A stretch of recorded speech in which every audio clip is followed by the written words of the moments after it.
Баршаңызға сәлем, менің каналыма қош келдіңіздер. Бүгін сіздерге жемісті шайдың рецептісін ұсынғым келеді. Құрамы тек жеміс-жидектерден тұрады, пайдасы өте мол, ал дәмі өте керемет. Міндетті түрде дайындап, видеоны соңына дейін қараңыздар.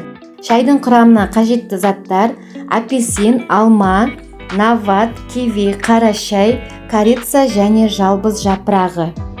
Бірінші апельсиннің жартысын дөңгелектеп кесіп, екіге бөліп аламыз.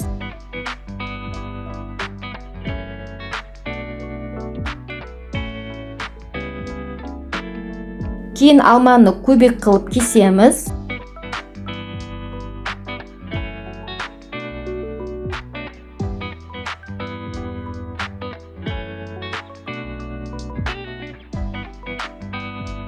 Содан соң кивиді дәл солай көбек етіп тураймыз.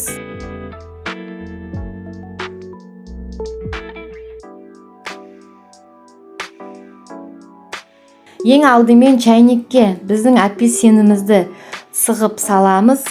Осылай согын, яғни шырынын сығып салу керек. Сонда шайымыз өте дәмді, жемісті дәм беретін болады.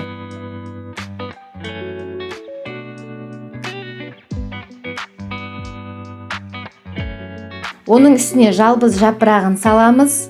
Жалбыз жапырағы ең маңызды ингредиент болып табылады. Ең керемет тәтті дәм береді. Содан соң бір шай қасық қара шай салып, үстіне нават саламыз. Нават болмаса қант салсаңыздар болады, бірақ наватпен өте дәмді болып шығады.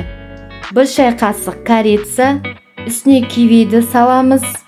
Ең соңында ұсақтап туралған алманы саламыз.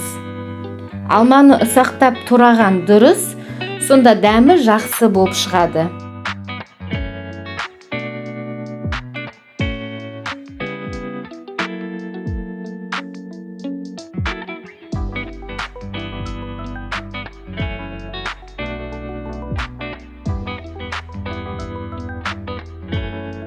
Осының үстіне ыстық су құямыз.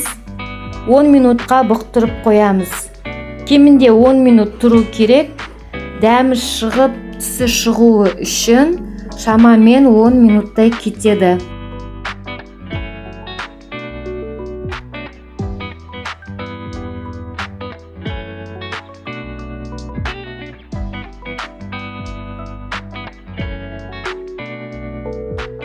Мінекей жемісті шайымыз дайын. Шайдың түсі өте ерекше болып шығады. Қызғылт сары түсті болып, ал иісі, ароматы өте керемет. Бұл шай сіздерге ұнайды деген ойдамын. Үй ішіңізді қуантып, осы шайды жасап көруге кеңес беремін.